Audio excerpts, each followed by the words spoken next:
स्वागत है आपका हमारी आरटी कॉमर्स क्लासेज में। तो हम कर रहे थे डिसोल्यूशन और आज हम डिसोल्यूशन का लास्ट पॉइंट करेंगे जर्नल एंट्री। तो बच्चों मैंने तुम्हें एक बहुत आसान सी बात बताई थी कि एंट्री और अकाउंट का जो कॉन्सेप्ट है वो बिल्कुल रिवर्स है। जो अकाउंट में डेबिट होता है वो एंट्री में क्रेडिट होता है और जो अकाउंट में क्रेडिट होता है वो एंट्री में डेबिट हो जाता है। तो वैसे तो ये चीज़ आपको हमेशा ही ध्यान रखनी चाहिए, पर चैप्टर वाइज आप रफ में छोटे मोटे अकाउंट बना के देख सकते हैं अगर आप भूल जाते हैं तो। जैसे कहीं वर्किंग नोट में एक छोटा सा रियलाइजेशन का फॉर्मेट रफली बना लो, पार्टनर लोन का, कैपिटल का। आप देखिए एक एग्जांपल की हेल्प से इसको। एग्जांपल आज मेरे पास हरियाणा बोर्ड की बुक है, ये CBSE वाली बुक में 33 हो सकता है, इस वाली में ये 26 एग्जाम्पल है। देखिए किस तरीके से करना, बहुत ही आसान तरीके से आप एंट्री सीखिए। Rohit, Kunal, Sarthak are partner in firm, they decided to dissolve their firm, pass necessary journal entry for the following after various assets and third party liability have been transfer to realisation. यानी कि रियलाइजेशन में ये transfer कर चुके हैं इसको, तो transfer करने वाली तो कोई एंट्री आपको करनी नहीं है। Kunal agreed to pay of wife loan, Kunal अपनी वाइफ का लोन देगा।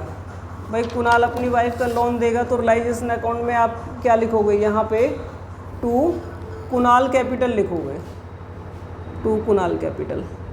तो अब देखो इसकी एंट्री क्या होनी चाहिए, ये डेबिट में लिखा हुआ तो इसकी एंट्री होनी चाहिए क्रेडिट में, यानी कि realisation account debit to Kunal capital. ये देखिए realisation account debit to Kunal capital 6000।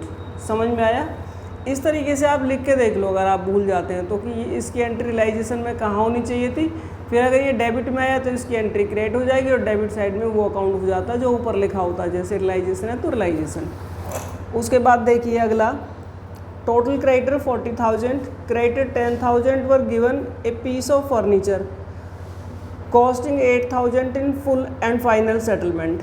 क्या बोला है कि भाई 40,000 के क्रेडिटर थे, उसमें से 10,000 वाला क्रेडिटर एक फर्नीचर लेके चला गया 8,000 का, तो हमारी तरफ से तो 10,000 वाले का हिसाब हो गया, चाहे वो 8,000 का लेके गया चाहे वो 12,000 का लेके गया। हमारी तरफ से क्रेडिटर कितने कम हो गए, 10,000 के। तो अब बचे हमारे पास 30,000 के creditor. Remaining creditor allowed at a discount 10%, उनकी पेमेंट आपने 10% कम करके कर दी। तो 30,000 का 10% 3,000 हो गया।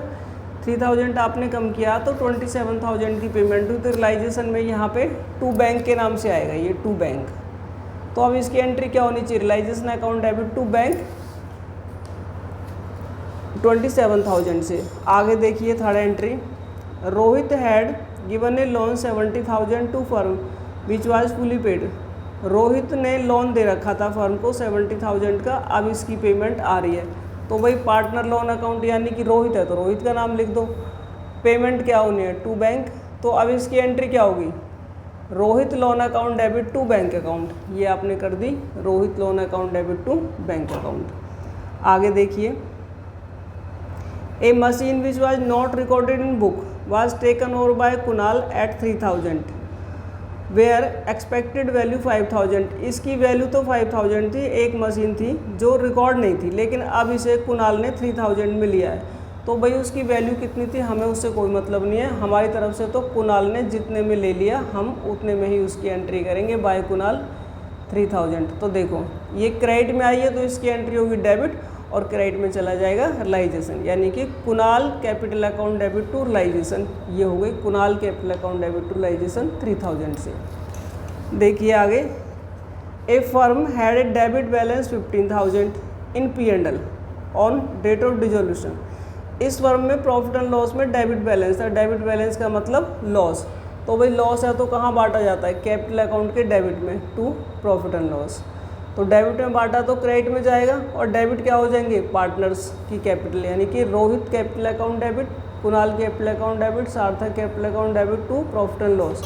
बांट दीजिए रेशो में। उसके बाद आगे देखिए, Sarthak paid realisation expense 16,000 out of private fund. Private fund से सार्थक ने 16,000 के रियलाइजेशन एक्सपेंस पे किए। Who was to get remuneration 15,000 for completing dissolution process and was responsible to bear all realisation expense. अगर ये लिखा हुआ है कि प्राइवेट फंड से खर्चे पे किए और उस चीज़ को खुद ही बियर करेगा, तो भाई ये वाले जो एक्सपेंस है इनकी कोई एंट्री नहीं होगी। एंट्री सिर्फ उसकी होगी जो फर्म ने दिया है 15,000 का रेम्युनरेशन। तो रियलाइजेशन अकाउंट डेबिट टू सार्थक कैपिटल, क्योंकि रियलाइजेशन अकाउंट के डेबिट में सार्थक कैपिटल के नाम से आने, तो इनकी एंट्री हो जाएगी रियलाइजेशन अकाउंट डेबिट टू सार्थक कैपिटल। एग्जाम्पल और देखिए इसी पे, उससे अगला ये 27, शायद CBSE वाली बुक में होगा, 34 देख लेना। पारुल, पायल, प्रियंका पार्टनर हैं, they decided to dissolve firm, और ये आगे कुछ चीज़ें दे रखी हैं। There was total debtor 76,000, a provision of bad and doubtful debts also stood 6,000, 12,000 debtor proved bad, rest paid amount due.